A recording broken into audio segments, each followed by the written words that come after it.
Hello students, you all are welcome in my class. Today we are discussing about chemical reaction and equations.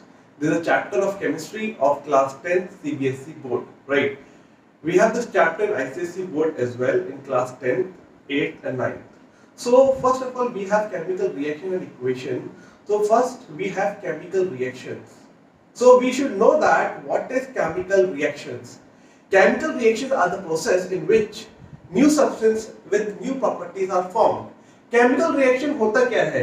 Chemical reaction तब होता है जब कोई नया substance बनता है और न्यू प्रॉपर्टीज के साथ फॉर्म होता है, तो उसको हम लोग बोलते हैं केमिकल रिएक्शन। जैसे कि मिल्क से कर्ड का बनना, जब आपने दूध डाला उससे जब दही बनकर आया तो दूध की यानी मिल्क की जो प्रॉपर्टीज है और कर्ड की प्रॉपर्टीज है, दोनों ही प्रॉपर्टीज में बहुत ज्यादा डिफरेंस है, तो इसको बोलते हैं हम केमिकल रिएक्शन। ये नहीं कि आपने आइस ली, आइस को मेल्ट किया और वो लिक्विड स्टेट में कन्वर्ट होकर वाटर बन गया, उसको आप बोलोगे केमिकल रिएक्शन। नहीं, वो केमिकल रिएक्शन नहीं, क्योंकि वहां पे कोई न्यू सब्सटेंस फॉर्म नहीं हुआ। यहाँ पे जो कर्ड है वो न्यू सब्सटेंस है जिसकी प्रॉपर्टी मिल्क की प्रॉपर्टी से बिल्कुल डिफर है, तो इसको बोलते हैं हम लोग केमिकल रिएक्शन। हाँ, बहुत सारे एग्जांपल है, आप पेपर भी ले सकते हो। आप पेपर को बर्न करो, फिर आप देखोगे ब्लैक ऐश बचेगा, जो कि इसको कार्बन बोलते हैं। तो उस ऐश की प्रॉपर्टी और उस पेपर की प्रॉपर्टी बिल्कुल डिफरेंट होती है, तो इसको बोला जाता है केमिकल रिएक्शन। इस तरीके से आप देख सकते हैं कौन सी केमिकल रिएक्शन होती है, कौन सी नहीं होती है। केमिकल रिएक्शन के दो पार्ट होते हैं, एक होता है रिएक्टेंट्स और एक होता है प्रोडक्ट। रिएक्टेंट्स क्या होता है? रिएक्टेंट्स होता है जो किसी केमिकल रिएक्शन में पार्टिसिपेट करते हैं, उनको हम लोग बोलते हैं रिएक्टेंट्स। जो किसी भी केमिकल रिएक्शन में पार्टिसिपेट करते हैं उनको बोलते हैं हम reactants. The substance which take part in chemical reaction are called reactants. जो भी सब्सटेंस केमिकल रिएक्शन में पार्टिसिपेट करते हैं उनको बोलते हैं हम रिएक्टेंट्स। जैसे हमें मिल्क ने पार्टिसिपेट किया तो मिल्क कहलाएगा रिएक्टेंट्स, है ना। मान लीजिए मेरा एक रिएक्शन है, मैंने लिखा Mg, मैंने मैग्नीशियम रिबन लिया, उसको सैंड पेपर से मैंने साफ किया और उसके बाद मैंने इसको बर्निंग कैंडल के ऊपर रखा, उसके अंदर बर्न होने लगा, फायर हो गई, ठीक है, आग होने लगी। तो जब मैग्नीशियम बर्न होगा in the presence of oxygen, तो वो बनाएगा मैग्नीशियम ऑक्साइड। क्या बनाएगा वो?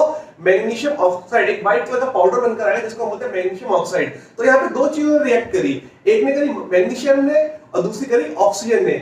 मैग्नीशियम और ऑक्सीजन ने मिलकर क्या बनाया? Magnesium oxide. तो जो मैग्नीशियम ऑक्साइड बना है उसको हम लोग बोलेंगे प्रोडक्ट। मैं डिस्प्ले पे आप दिखा रहा हूं, आप देख सकते हो यहाँ पे एक मैग्नीशियम रिबन है, उसको एक बर्निंग कैंडल के ऊपर लेकर आया गया है और उसको बर्न किया गया है, ठीक है। तो फिर आता है प्रोडक्ट। प्रोडक्ट क्या होता है? New substance product produce as result of chemical reaction are called product. जो नया सब्सटेंस बनकर आए, और नया सब्सटेंस कौन सा बनकर आए? मैग्नीशियम ऑक्साइड, तो उसको बोलेंगे हम प्रोडक्ट। क्लियर है कि नहीं है? तो मैंने आपको बताया magnesium plus oxygen gives magnesium oxide. कब मिला हमें मैग्नीशियम ऑक्साइड? जब हमने उसको हीट किया, गर्म किया है।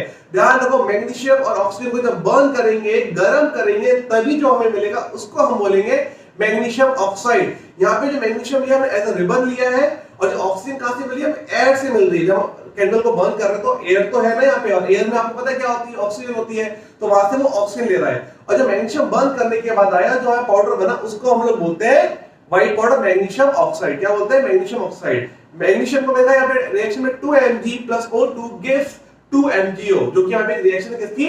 मैग्नीशियम की। The burning of magnesium in air to form magnesium oxide is an example of chemical reaction. तो केमिकल रिएक्शन के और कौन-कौन से हमारे एग्जांपल्स हो सकते हैं? सॉरिंग ऑफ मिल्क, आप देखते हो यहाँ मिल्क का खट्टा हो जाता है, जब आप बहुत टाइम तक छोड़ देते हो तो क्या हो जाता है? समर्स टाइम पे formation of curd from milk, दही का बनना। जैसे मैंने अभी आपको बताया दही जिस तरीके से फॉर्म होता है उसको हम लोग क्या बोलते हैं? इसको formation of curd. Cooking of food, खाने का बनना, खाने का बनना भी क्या है? केमिकल रिएक्शन है। क्या है? Chemical reaction. दूसरा है digestion food in our body, हमारी बॉडी के अंदर जो फूड डाइजेस्ट होता है उसको, वो भी है chemical reaction. Process of respiration, आपको पता होगा व्हाट इज रेस्पिरेशन।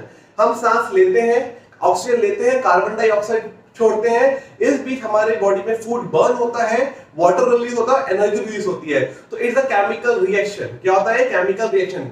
तो ये बहुत सारे हमारे एग्जांपल हैं, आप देख सकते हैं। फर्मेंटेशन ऑफ ग्रेप हुआ, रस्टिंग ऑफ आयरन हुआ, जंग लगना, burning of fuel, coal, wood, इन सब का जलना, these all are the example of chemical reaction. Is it clear?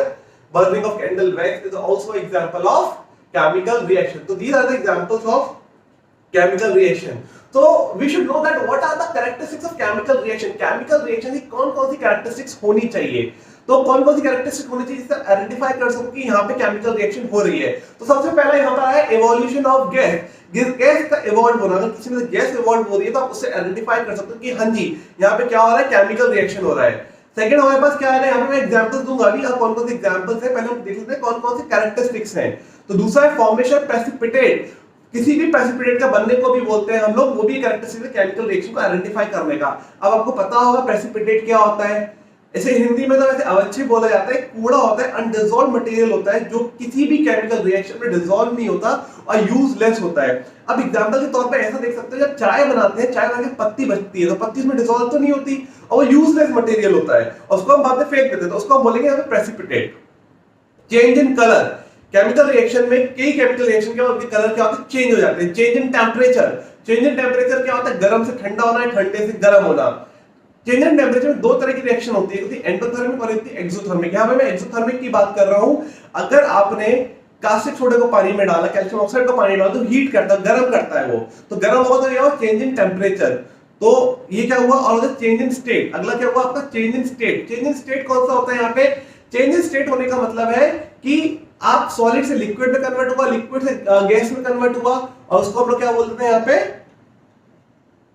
Change in state. ठीक है। इवोल्यूशन ऑफ गैस क्या होते हैं, some chemical reaction are characterised by evolution of gas, जैसे कि मैंने बताया, जैसे some chemical reaction are characterised by evolution of gas. Example क्या, एग्जांपल देखते हैं इसका। एग्जांपल क्या आता है, एग्जांपल आ रहा है, जब आपने जिंक लिया और जिंक की आपने रिएक्शन कराई सल्फ्यूरिक एसिड के साथ, जब आपने जिंक की रिएक्शन कराई किसके साथ, सल्फ्यूरिक एसिड के साथ, इसका फार्मूला H2SO4 होता है, जिंक मैंने यहाँ पे Zn लिया हुआ है, तो हमें जिंक सल्फेट मिला और हाइड्रोजन गैस इवॉल्व हुई। हमें यहाँ पे जिंक सल्फेट मिला और हाइड्रोजन गैस इवॉल्व हुई। आप देख सकते हैं एग्जांपल में लिखा हुआ है, the chemical reaction between zinc and dilute sulphuric acid is characterised by the evolution of hydrogen gas. यहाँ पे जो हाइड्रोजन गैस है वो इवॉल्व हो रही है। हाइड्रोजन क्या है, गैस है।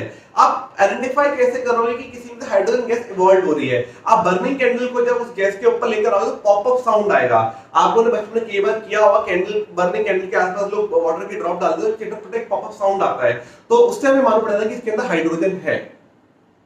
ठीक है, तो ये हमारा एग्जांपल था किसका, कि जब हमारे पास रिएक्शन हो रही थी उसका, राइट। अब मैंने यहाँ पे आपको दिखाया हो भी, आप देख सकते हो इधर कि एक टेस्ट ट्यूब है, टेस्ट ट्यूब में मैंने क्या रखा है, जिंक डाला हुआ है और सल्फ्यूरिक एसिड डाला हुआ है, ऊपर डिलीवरी ट्यूब लगाई हुई है, बॉक्स से बंद किया हुआ है जैसे गैस ना निकले, तो वहां पे उनके बीच में रिएक्शन होती है, उसको हम हीट करते हैं और साथ में क्या हो रहा है, जिंक सल्फेट बाहर निकल रहा है, यहाँ पे फॉर्म हो रहा है, और साथ में हाइड्रोजन गैस बाहर निकल रही है। क्या निकल रही है यहाँ से, हाइड्रोजन गैस। तो हाइड्रोजन गैस को जब आपने आइडेंटिफाई करने के लिए आप एक बर्निंग कैंडल लेकर आए, वहां पे पॉप अप साउंड आ रही है और आपको पता चला कि हाँ जी यहाँ से गैस हमारी इवॉल्व हो रही है। और कौन सी गैस है यहाँ पे, ये वाली गैस हाइड्रोजन गैस है हमारी।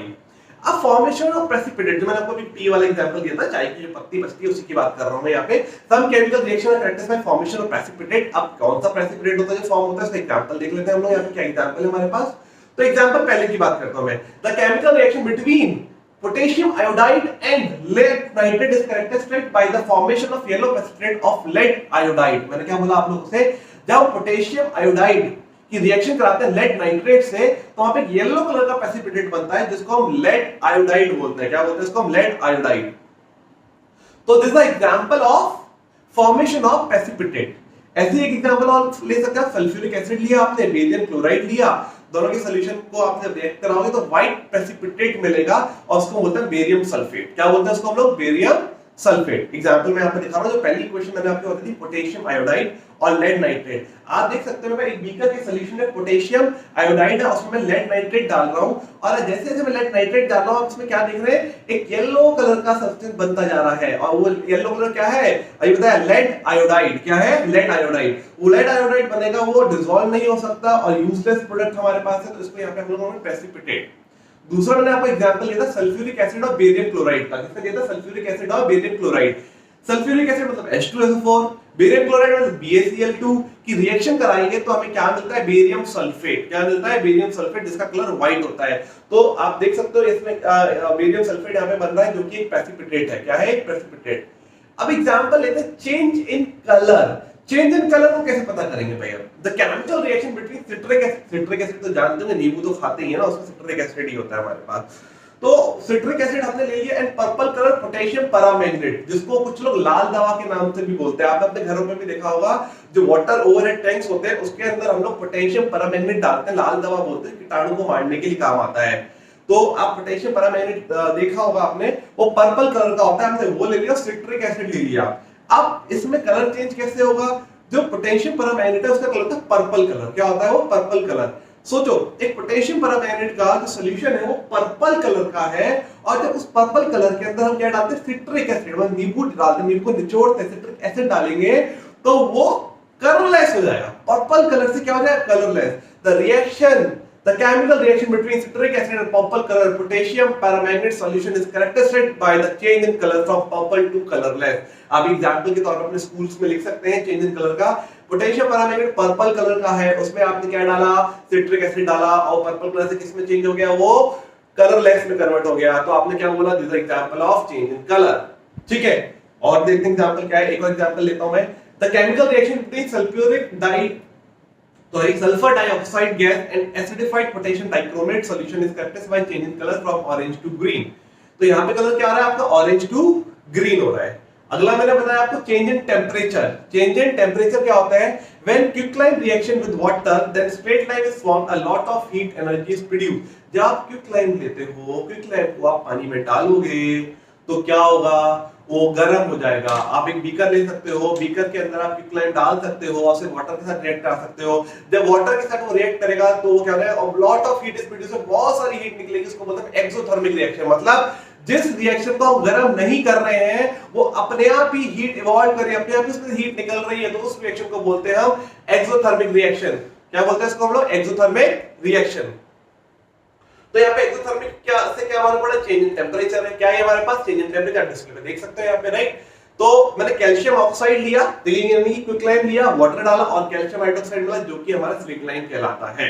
क्लियर है कि नहीं? और भी एग्जांपल है, आप जिंक ले लो, सल्फ्यूरिक एसिड ले लो, जिंक सल्फेट मिलेगा, हाइड्रोजन गैस निकलेगी। तो यहाँ पे भी आप क्या देख सकते हो? चेंज इन टेम्परेचर का एग्जांपल है। ठीक है, तो केमिकल जिंक मैंने बता चुका हूं, सल्फ्यूरिक एसिड हम लोगों ने भी डिस्कस किया था, उससे आपको पता चल ही रहा है कि किस तरीके से चेंज इन टेम्परेचर यहां पर होता है। ठीक है ना? यहां पे हीट दे रहे हैं, मतलब समझ रहे हो ना? एक्सोथर्मिक और एंडोथर्मिक दोनों का डिफरेंस समझ में आया ना? एंडोथर्मिक होती है जहां पे हीट हमें देनी होती है, हमें गैस पे रख के गर्म किया, उसको बोलेंगे एंडोथर्मिक। और जहां हीट अपने आप निकली, हमने दी नहीं है, हीट आ रही है, उसको बोलेंगे एक्सोथर्मिक रिएक्शन। अगला क्या बताया था? Change in state. क्या बताया था मैंने? Change in state. देखो याद रखो कौन कौन से 5 बताए। पहला बताया इवोल्यूशन ऑफ गैस, सेकंड बताया फॉर्मेशन ऑफ प्रेसिपिटेट, थर्ड बताया चेंज इन कलर, फोर्थ बताया चेंज इन टेम्परेचर, और ये कौन सा चल रहा है? फिफ्थ वाला। फिफ्थ वाला कौन सा है? ये चेंज इन स्टेट। बोलिए कौन कौन सा? पहला evolution of gas, second formation of precipitate, third change in colour, fourth change in temperature, and fifth one is change in state. तो चेंज इन स्टेट क्या है? अब चेंज इन स्टेट का एग्जांपल देखते हैं। चेंज इन स्टेट में कौन सी state change हो रही है? तो अब जब कंबशन रिएक्शन ले रहा हूं कैंडल की, इसकी कैंडल की, जब कैंडल का वैक्स को आप बर्न करते हो, जलाते हो, तो सॉलिड से लिक्विड में होता है, लिक्विड टू गैस में फॉर्म होता है, कार्बन डाइऑक्साइड निकलती है। तो इसे क्या बोलेंगे हम? केमिकल रिएक्शन बोलेंगे। This is example of change in state. किसका एग्जांपल है? Change in state. क्लियर है कि नहीं है? अब बात करते हैं types of chemical reaction. Types of chemical reaction कौन कौन से था, मतलब how many types of chemical reactions are there? तो सबसे पहला था कॉम्बिनेशन रिएक्शन। क्या आता है? Combination reaction. मैं बताऊंगा एक एक करके कौन कौन सी रिएक्शन मेरे पास है। पहले हम देख लेते हैं कौन कौन से टाइप्स पढ़ने वाले हैं। एग्जाम में बहुत पूछता है define the types of chemical reaction, या पर्टिकुलर टाइप दिया होता है उसको डिफाइन करने के लिए बोला होगा। बहुत यूजफुल है। नोट बुक लेके बैठिएगा, पेन लेके बैठिएगा, पॉज कीजिएगा, नोट डाउन कीजिएगा, तब आपको बेनिफिट मिलेगा। तो सबसे पहली रिएक्शन है कॉम्बिनेशन रिएक्शन। Combination reaction. दूसरे होते decomposition reaction. Decomposition reaction combination होता है कंबाइन करके बनाना, डिकम्पोज उसी को तोड़ के बनाना। किसी रिएक्शन को तोड़ के बनाने को बोलते हैं डिकम्पोजिशन, और जोड़ के बनाने को बोलते हैं कॉम्बिनेशन रिएक्शन। अब अगला आता है आपका डिस्प्लेसमेंट रिएक्शन। क्या आता है आपका? डिस्प्लेसमेंट। डिस्प्लेस करती है, कैसे करती है भी डिस्कस करेंगे। पहले टाइप पढ़ते हैं, पहले कॉम्बिनेशन, दूसरा डिकम्पोजिशन, तीसरा displacement reaction, fourth double displacement reaction. भाई डिस्प्लेसमेंट तो हो चुका, अब कौन सा रिएक्शन होना है? डबल डिस्प्लेसमेंट रिएक्शन हो रहा है। कौन सा होना है? Double displacement reaction. तो डबल डिस्प्लेसमेंट रिएक्शन पढ़ लिया, और उसके बाद प्रेसिपिटेशन रिएक्शन। Precipitation reaction. तो सबसे पहले हम लोग टाइप्स ऑफ बताते हैं। मैंने एक चार्ट आपको यहाँ पे दिखा रहा हूं, आपको विजिबल होगा। जहां पे मैं लिखा हुआ पहला है कॉम्बिनेशन रिएक्शन। क्या लिखा हुआ है? कॉम्बिनेशन रिएक्शन में दिखा है A plus B gives AB। मतलब मैं आपको यह डिफाइन करने की कोशिश कर रहा हूं कि जब भी हमारे पास A B रिएक्शन था, A को B के साथ कंबाइन करके जो बना उसे बोले combination reaction. Combination reaction H2 आया, O2 से मिल गया H2O बन गया, मतलब दो सब्सटेंस का मिलके एक बन गया, उससे बोलेंगे H2O, एक बन गया ना, जैसे कंबाइन हुए, कंबाइन होके जो प्रोडक्ट आता है उसे कॉम्बिनेशन रिएक्शन बोलते हैं। डिकम्पोजिशन का एग्जांपल मैंने दिया हुआ है आपके पास, Cl और Na, क्लोरीन और Na जुड़ा हुआ अलग अलग हो गया, Cl और Na डिकम्पोजिशन में पहले एक थे अब टूट गए, इसको बोलेंगे डिकम्पोजिशन रिएक्शन। कंबशन रिएक्शन क्या होती है? आपको दिखा रहा है, CO2 जो गैस बन रही है, CH था ऑक्सीजन का बन के CO2 मिल रहा है, वाटर रिलीज हो रहा है। न्यूट्रलाइजेशन रिएक्शन आप लोगों ने एसिड बेसिस सॉल्ट केमिस्ट्री पढ़ा हुआ है, जब एसिड बेस का रिएक्शन करता है तो न्यूट्रल हो जाता है, तो इसको हम क्या होता है? न्यूट्रलाइजेशन रिएक्शन बोलते हैं। और डिस्प्लेसमेंट रिएक्शन क्या होता है? हाई रिएक्टर लेस रिएक्टर को डिस्प्लेस कर देता है, वो क्या होता है हमारे पास? Displacement reaction. तो टाइप्स ऑफ केमिकल रिएक्शन आप देख रहे हैं, सिंगल डिस्प्लेसमेंट क्या होता है, डबल डिस्प्लेसमेंट क्या होता है, एक एक करके डिस्कस करेंगे। सबसे पहले हम लोग डिस्कस करेंगे कॉम्बिनेशन रिएक्शन के बारे में कि after all what is combination reaction, combination reaction है क्या। तो कॉम्बिनेशन रिएक्शन के लिए हमें क्या पढ़ना है? Those reaction in which to और मोर substances, those reaction in which two or more substances combine to form a single substance are called combination reaction। जब दो या दो से ज्यादा सब्सटेंस कंबाइन करके कोई प्रोडक्ट बनाते हैं, कोई सब्सटेंस बनाते हैं, सिंगल सब्सटेंस बनाते हैं, उसको बोलते हैं कॉम्बिनेशन रिएक्शन। क्या बोलते हैं उसको हम लोग? Combination reaction. तो देखते हैं क्या एग्जांपल हो सकता है कॉम्बिनेशन रिएक्शन के। जैसे मैंने बोला A plus B gives AB, मतलब A को B के साथ कंबाइन करा और क्या मिल गया? AB मिल गया, कंबाइन हो गया, वो मेरा प्रोडक्ट हो गया। A और B क्या था? रिएक्टेंट और AB क्या था? प्रोडक्ट। तो एग्जांपल देखते हैं, मैंने यहाँ कैल्शियम ऑक्साइड CaO लिया और उसकी रिएक्शन वाटर के साथ कराई तो कैल्शियम हाइड्रोक्साइड बना। मतलब हमारे पास रिएक्टेंट कितने हैं? दो, प्रोडक्ट कितना? एक। ये क्या कहता है? कॉम्बिनेशन रिएक्शन कहता है हमारे पास। समझ में आ गया? कॉम्बिनेशन क्या है? दो को मिलाया, एक मिल गया, कंबाइन कर गए, उसी को बोलते हैं कॉम्बिनेशन रिएक्शन। क्या बोलते हैं उसको हम लोग? Combination reaction. दूसरा एग्जांपल दिया H2 plus O2 gives H2O, पढ़ा मैंने, अभी बताया हम लोगों ने। समझ में आया व्हाट इज कॉम्बिनेशन रिएक्शन? बड़ा आसान सा है। अगला है डिस्प्लेसमेंट, उल्टा कर दो, कॉम्बिनेशन में कंबाइन कर दो, डिस्प्लेसमेंट डिकम्पोजिशन में अलग कर दो। Those reaction in which a compound split up into two or more simpler substance are known as decomposition reaction। जहां पे दो या दो से, यहाँ पे कोई हमारा एक सब्सटेंस दो या दो से ज्यादा पार्ट में ब्रेक हो जाता है तो उसको क्या बोलते हैं? डिकम्पोजिशन। भाई कॉम्बिनेशन में कंबाइन हो रहे थे, इसके अंदर क्या अलग हो रहे हैं। यहाँ पे मैंने आपको दिखाया कि जो AB था वो कैसे टूट के, आप देख सकते हो, वो A और B के अंदर कन्वर्ट हो गया। किसमें कन्वर्ट हो रहा है? वो यहाँ पे A और B के अंदर। तो ये क्या हो गया? हमारा डिकम्पोजिशन हो गया। जैसे यहाँ देखो CaCO3 है, उसको हीट करा तो कैल्शियम ऑक्साइड अलग हो गया, कार्बोनेट से कार्बन डाइऑक्साइड हमारे पास अलग हो गया। तो this is example of decomposition reaction. किसका एग्जांपल है ये? डिकम्पोजिशन रिएक्शन का एग्जांपल है। तो डिकम्पोजिशन रिएक्शन के अगर बात करें टाइप्स की बात करें तो here we have three types. First है थर्मल डिकम्पोजिशन रिएक्शन, आप देख सकते हैं थर्मल डिकम्पोजिशन रिएक्शन क्या होता है। सेकंड है फोटोकेमिकल डिकम्पोजिशन रिएक्शन और थर्ड वन है इलेक्ट्रोलाइसिस डिकम्पोजिशन रिएक्शन। तो थर्मल डिकम्पोजिशन रिएक्शन क्या होता है? जब भी हीट इन्वॉल्व होती है उससे बोलते हैं थर्मल डिकम्पोजिशन। मतलब ब्रेक तो हो रहा है, टूटेगा कैसा? हमें ना एक तो रिएक्शन टूट जाएगी नहीं, ऐसा नहीं हो सकता। हमें कुछ ना कुछ एक्टिविटी करना पड़ेगी ना। कौन कौन सी एक्टिविटी करनी पड़ेगी? या तो उसको आप हीट करो, तो इसे बोलेंगे थर्मल डिकम्पोजिशन। थर्मल माने हीट होता है। थर्मल डिकम्पोजिशन में हीट करने पे अगर वो टूट रहा है तो उसको बोलेंगे थर्मल डिकम्पोजिशन। फोटोसिंथेसिस की वजह से हो रहा है, फोटोकेमिकल धूप में रखने की वजह से हो रहा है तो बोलेंगे फोटोकेमिकल डिकम्पोजिशन रिएक्शन। और करंट फ्लो कराने की वजह से टूटता है तो उसको बोलेंगे हम इलेक्ट्रोलाइसिस डिकम्पोजिशन रिएक्शन। भाई तोड़ने के लिए कुछ तो करना पड़ेगा ना। तो ये तीन प्रोसेस आप फॉलो करोगे वो डिकम्पोज हो जाएगा। तो हमें देखना है तीन प्रोसेस में कौन कौन से पढ़े हमने। Thermal decomposition reaction, photochemical decomposition reaction और इलेक्ट्रोलाइसिस पढ़ा डिकम्पोजिशन रिएक्शन। ठीक है, तो अब इस रिएक्शन के अंदर हमें देखना कैसे कैसे काम कर रही है। ठीक है, तो सबसे पहला आता है आपका थर्मल डिकम्पोजिशन रिएक्शन। अब थर्मल डिकम्पोजिशन रिएक्शन में वही क्या होता है, when decomposition reaction carried out by heating it is called thermal decomposition reaction. जहां हीट की वजह से हो रहा है उसको बोलेंगे थर्मल डिकम्पोजिशन रिएक्शन। क्या बोलेंगे? Thermal decomposition reaction. अभी बताया मैंने कैल्शियम कार्बोनेट CaCO3 लिया, उसको हीट किया तो क्या बना? कैल्शियम ऑक्साइड मिला प्लस कार्बन डाइऑक्साइड मिला। तो ये हमारी रिएक्शन हो जाएगी डिकम्पोजिशन रिएक्शन। क्या हो जाएगी? हमारी डिकम्पोजिशन रिएक्शन। अगला आता है टाइप्स ऑफ डिकम्पोजिशन रिएक्शन, तो हमने देख लिया।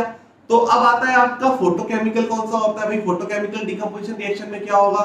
मैं बता सनलाइट की प्रेजेंस में जो होगा उसको हम लोग बोल देंगे क्या? Photochemical decomposition reaction. अब एग्जांपल क्या है, आपने ये 2AgBr ले लिया, सिल्वर ब्रोमाइड को सनलाइट में रखा, सिल्वर अलग हो गया, तो इसको क्या बोलेंगे हम लोग? Photochemical decomposition. क्यों? क्योंकि सनलाइट की प्रेजेंस में हुआ, ये सनलाइट की प्रेजेंस में डिकम्पोज हो गया।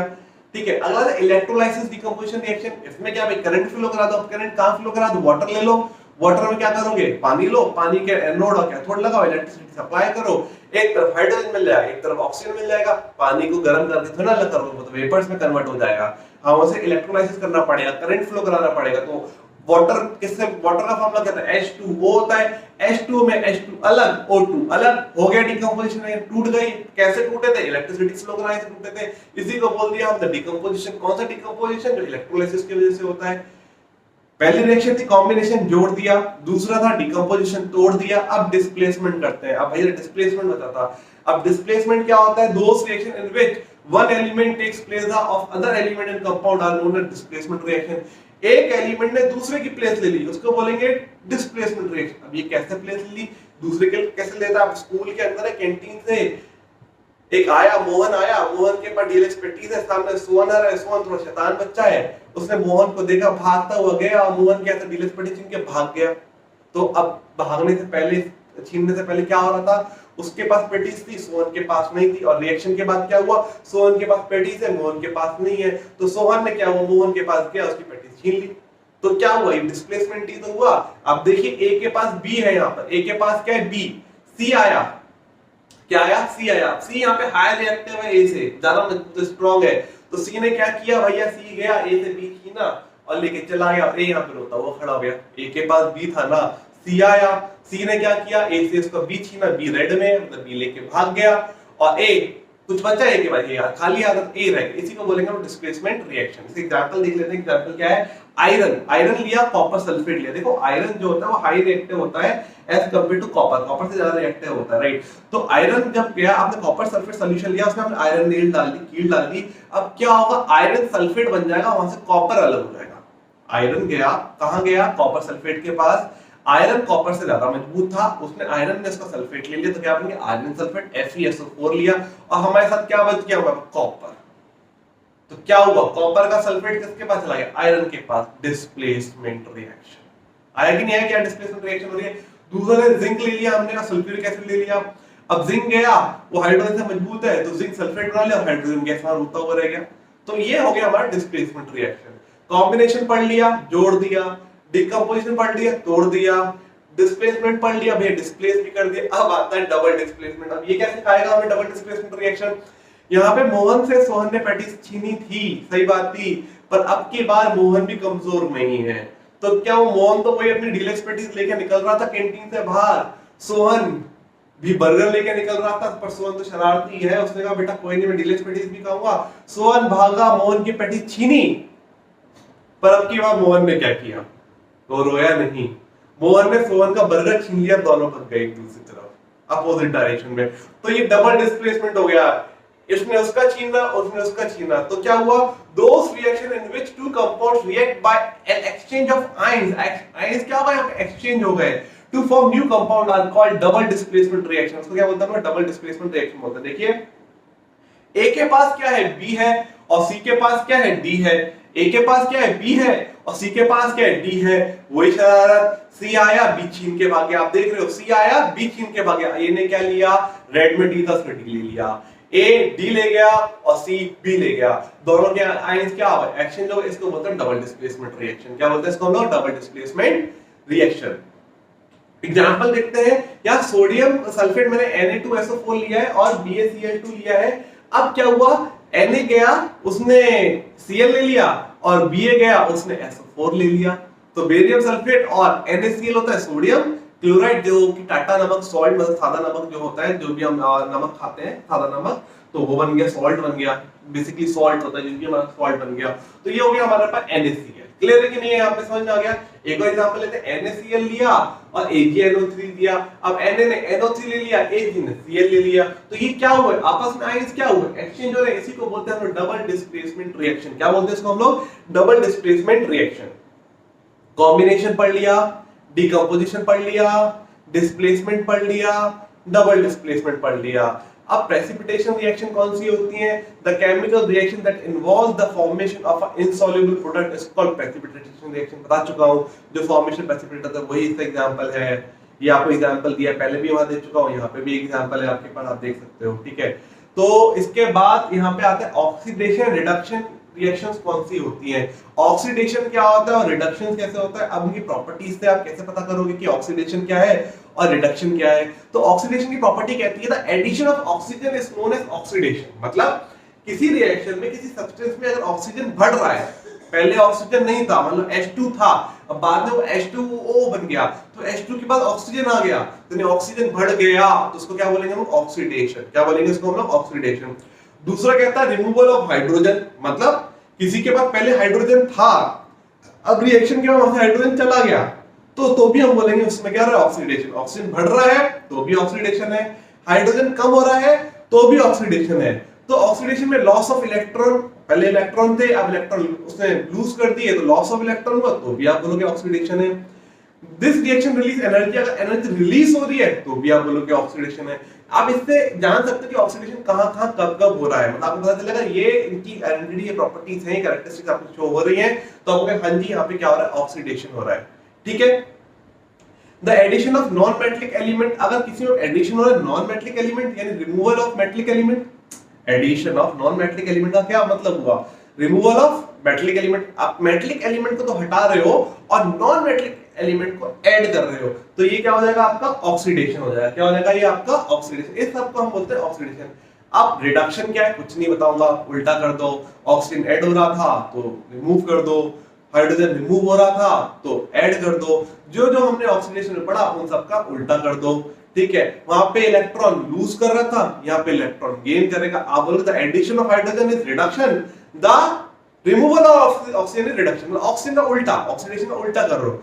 वहां पे क्या करता था, एनर्जी को यहाँ पे स्टोर करता है, वहां पे रिलीज कर रहा था। वहां पे यहाँ पे क्या होता है, मेटलिक कैरेक्टर को ऐड करता है, वहां पे रिमूव कर रहा था, मेटलिक कैरेक्टर को ऐड करता है और नॉन मेटलिक को रिमूव करता है। उल्टा हो गया तो ये हमारा रिडक्शन हो गया। ठीक है, व्हाट इज ऑक्सीडेशन रिएक्शन और व्हाट इज रिडक्शन। आगे मैं आपको केमिकल रिएक्शन में भी दिखा देता हूं कि क्या होता है। उससे पहले रिडॉक्स रिएक्शन आता है, एग्जाम में पूछ लिया था कि रिडॉक्स रिएक्शन क्या होता है।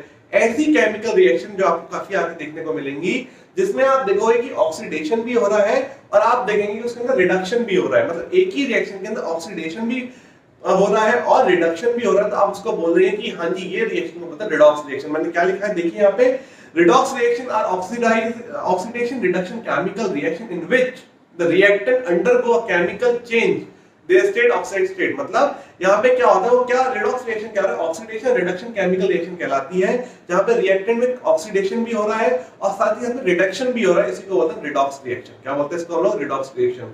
मैं एग्जांपल आपको दिखाता हूँ स्क्रीन पर, एग्जांपल देखिएगा। यहाँ पे आपको यहाँ पे क्या दिखाई दे रहा है, CuO, कॉपर ऑक्साइड आपको दिखाई देगा, H2 दिख रहा है, तो क्या हुआ आपका Cu और H2O। पहले आप देखेंगे कॉपर के पास ऑक्सीजन था, कॉपर के बाद ऑक्सीजन था CuO। अब रिएक्शन के बाद हमें क्या दिख रहा है, यहाँ पे ऑक्सीजन गायब हो गया, सिर्फ Cu रह गया, ऑक्सीजन खत्म, पहले था अब नहीं है, तो यानी इसे बोलेंगे रिमूवल ऑफ ऑक्सीजन। और रिमूवल ऑफ ऑक्सीजन को क्या बोलेंगे, रिडक्शन। क्या बोलेंगे हम लोग इसको, रिडक्शन। वहीं दूसरी तरफ हम देखते हैं H2 था, अब रिएक्शन के बाद H2 के बाद O आ गया, तो यहाँ पे क्या हो गया, एडिशन ऑफ ऑक्सीजन, यानी ऑक्सीजन ऐड हो गई। अगर ऑक्सीजन ऐड हो गई तो इसको हम लोग क्या बोलेंगे, एडिशन ऑफ ऑक्सीजन, यानी कि यहाँ पे ऑक्सीडेशन हो गया। इसी रिएक्शन में रिडक्शन हो रहा है, इसी रिएक्शन में ऑक्सीडेशन हो रहा है, तो इसको प्यार से क्या बोलते हैं, रिडॉक्स रिएक्शन। एक और एग्जांपल मैंने आपको दिया हुआ है यहाँ पे Fe3O4 का, 4H2 का, यहाँ पे भी हाइड्रोजन में ऑक्सीजन बढ़ रहा है और आयरन के पास से ऑक्सीजन खत्म हो रहा है, तो इसे बोल देंगे रिडॉक्स रिएक्शन। क्या बोल देंगे इनको हम लोग, रिडॉक्स रिएक्शन। देख सकते हैं आप रिएक्शन के अंदर यहाँ पे आइडेंटिफाई हो रहा है आप। ठीक है, तो आपको लिख रहा है आयरन के पास यहाँ पे पहले ऑक्सीजन था अब नहीं है, हाइड्रोजन के पास पहले नहीं था अब है। इस तरह की रिएक्शन को बोल देते हैं हम लोग रिडॉक्स रिएक्शन। क्या है हमारे पास, रिडॉक्स रिएक्शन। ठीक है, समझना है क्या रिडॉक्स रिएक्शन मेरे पास होती है। अब आता है डिस्प्रोपोर्शनेट रिएक्शन। अब इसकी हम लोग बात करें कि इस रिएक्शन के अंदर हमारे पास क्या होता है, डिस्प्रोपोर्शनेट रिएक्शन क्या होती है। तो डिस्प्रोपोर्शनेशन रिएक्शन जो हमारे पास होती है उसके अंदर क्या होता है, reaction in which a single reactant is oxidised and reduced is known as disproportionation reaction. मतलब जब किसी एक ही रिएक्शन के अंदर ऑक्सीडेशन भी हो रहा है और रिडक्शन भी हो रहा है, तो इस तरह की रिएक्शन को हम लोग क्या होता है, डिस्प्रोपोर्शनेशन रिएक्शन बोल देते हैं। जैसे आप यहाँ पे देख सकते हो कि किस तरीके से यहाँ पे एक ही के अंदर आपको दिख रहा है कि ऑक्सीडेशन भी हो रहा है और रिडक्शन भी हो रहा है। आप आयरन में भी देखो, आयरन में ऑक्सीडेशन हो रहा है और रिड्यूसिंग की बात करें और ऑक्सीजन की बात करें तो वहां पे रिडक्शन हो रहा है। तो इस तरह की रिएक्शन हमारे पास आ गई। अब मैंने पढ़ा है आपको ऑक्सीडेशन क्या होता है, मैंने पढ़ा है रिडक्शन क्या होता है। तो अब हम बात करते हैं ऑक्सीडेशन के इफेक्ट्स क्या है। क्या हमारी रेगुलर हमारी डेली लाइफ में हमारे ऊपर कोई फर्क पड़ता है ऑक्सीडेशन का? सोचिए ऑक्सीडेशन कहाँ कहाँ होता है। कुछ कॉमन इफेक्ट्स हैं जो हमारी रेगुलर लाइफ में हमारे साथ होते हैं। जैसे सबसे पहला कोरोजन ऑफ मेटल, मेटल का कोरोड हो जाना, मतलब मेटल का ऑक्सीडाइज हो जाना, उस पे ऑक्सीजन के साथ लेयर चल जाना। जैसे आयरन में आपने देखो रस्टिंग हो जाती है, आयरन में क्या जाती है, रस्टिंग हो जाती है, आयरन पे जंग लग जाती है, तो वो किसका एग्जांपल है, कोरोजन का। आप पे कॉपर वायर हो ग्रीन कलर का हो जाता है, वो भी किसका एग्जांपल है, आपका कोरोजन का कोरोड हो गया। वो सिल्वर को आप रख दोगे तो क्या हो जाती है, कांटेक्ट में ब्लैक काली पड़ जाती है, तो वो भी क्या हो गया, आपका कोरोड हो गया। तो ऑक्साइड ऑक्सीजन के रिएक्ट करने के बाद जब ऑक्सीडाइज हो जाती है, इसी को बोलते हैं ऑक्सीडेशन। ठीक है, ये एग्जांपल था आपका कोरोजन ऑफ मेटल का, मतलब मेटल का कोरोड हो जाना। ठीक है, दूसरा रेंसिडिटी ऑफ फूड, फूड का खट्टा खराब हो जाना। आपने देखा होगा आपके चिप्स, आप आलू के चिप्स आप खुले में रख दो, क्या पड़ जाएंगे, खट्टे पड़ जाएंगे, तो उसी को बोल देंगे हम रेंसिडिटी ऑफ फूड, है ना। तो कोरोजन से हमारे पास बहुत सारे लॉस होते हैं। आप देखते हो कितने ब्रिज बनाए जाते हैं और एक टाइम पीरियड के बाद उन ब्रिज में जंग लग जाती है, उनको रिप्लेस करके हमें न्यू ब्रिज का बनाना पड़ता है। ऐसे घरों में दरवाजे खराब आते हैं, वो चेंज करवाने पड़ते हैं, फर्नीचर जो आयरन फर्नीचर था वो भी खराब हो जाता है। तो कोरोजन हमें इकोनॉमिकल लॉस देता ही देता है और हमारी जो खनिज पदार्थ है उनमें के लिए भी, मिनरल्स के लिए भी हमें परेशानी खड़ी करता है। अब कोरोजन तो है, अब कोरोजन से बचने का तरीका भी होगा, कोरोजन से बचने का तरीके भी है। तो प्रिवेंशन क्या है हम बात करेंगे। तो कोरोजन है क्या, corrosion is a process in which metal are eaten up gradually by the action of air, moisture और chemical on the surface. Rusting of iron metal is the most common form of corrosion. तो आप देख सकते हैं corrosion का क्या common form है, rusting, जिसके नाम रस्टिंग तो हर किसी को पता होगा, जंग लगना क्या होता है। जो साइकिल चलाती है साइकिल में भी जंग लग जाती है।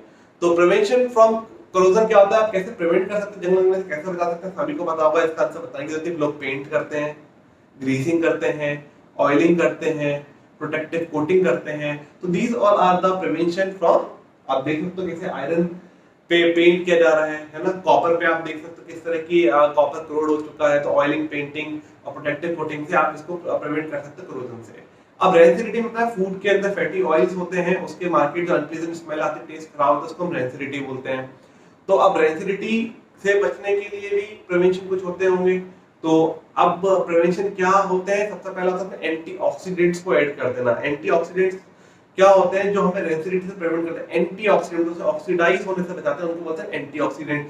दो कॉमन एंटीऑक्सीडेंट आपके सामने मैं आपको बता दूं जो हम जनरली यूज कर सकते हैं, एक होता है BHA और दूसरा होता है BHT। ये दो कॉमन हमारे पास एंटीऑक्सीडेंट्स हैं जिनका हम इस्तेमाल करते हैं। ठीक है, इसके अलावा आप और कैसे इनको प्रिवेंट कर सकते हो, बाय एडिंग नाइट्रोजन गैस। आपने देखो जो चिप्स के पैकेट्स आते हैं उनमें गैस भरी हुई होती है और छोटे छोटे बच्चे कहते हैं देखो चिप्स तो निकले नहीं, मोस्टली उसके अंदर गैस जा रही है। तो गैस क्यों भरी जाती है, नाइट्रोजन गैस क्यों भरी गई है, गैस इसलिए भरी गई है क्योंकि वो ऑक्सीजन कांटेक्ट में ना अगर आएंगे तो खट्टे पड़ जाएंगे, खराब हो जाएंगे, और जब तक कस्टमर तक आएंगे, फिर मैन्युफैक्चर होंगे, फिर डिस्ट्रीब्यूटर्स के पास जाएंगे, होलसेलर्स के पास जाएंगे, रिटेलर्स के पास जाएंगे, कितने कितने दिनों में रखे रहते हैं, फिर उसके बाद बच्चों के पास आएंगे, बच्चे उसके बाद खाएंगे, तो आपको पता है फिर क्या होना है। तो इसलिए उसको बचाने के लिए हम उसके नाइट्रोजन हम रखते हैं। और भी अनरिएक्टिव गैस आप यूज कर सकते हैं। नाइट्रोजन मैंने यहाँ पे यूज की, पोटैटो चिप्स हुए, प्लास्टिक बैग्स में हम उनको भर के दे देते हैं। तो और कौन से प्रिवेंशन है आप रेंसिडिटी से बचाने के लिए कर सकते हो, एयर टाइट कंटेनर में रखो। भाई एयर टाइट कंटेनर में रखेंगे तो क्या होगा कि वो ऑक्सीडाइज नहीं होंगे, मतलब अगर वहां पे इन कंटेनर के अंदर ऑक्सीजन नहीं आएगी तो ऑक्सीडाइज नहीं हो रहे ना। अगर ऑक्सीडाइज नहीं हो रहे तो मतलब हमारा फूड बच गया, प्रिवेंट हो गया। यहाँ पे रेफ्रिजरेटर में रख दो उसको, तो वो रेसिडिफिकेशन की जो प्रोसेस होता है उसको क्या कर देता है, स्लो कर देता है। क्या कर देता है, रिएक्शन को बिल्कुल स्लो कर देता है। क्लियर है कि नहीं है। आप रिप्लेस कर दो ऑक्सीजन कंटेनर्स को अनदर गैस के साथ, जो हमने अभी बताया आपको। तो ये हमारे क्या थे पूरे कि आप किस तरीके से प्रिवेंट कर सकते हो। तो this was a chapter of chemical reaction of class 10। This is really very important chapter. आप इस वीडियो को पॉज करके नोट्स मेकिंग करें, उसको याद करें, ये आपको डेफिनेटली हेल्प करने वाला है। Thank you very much.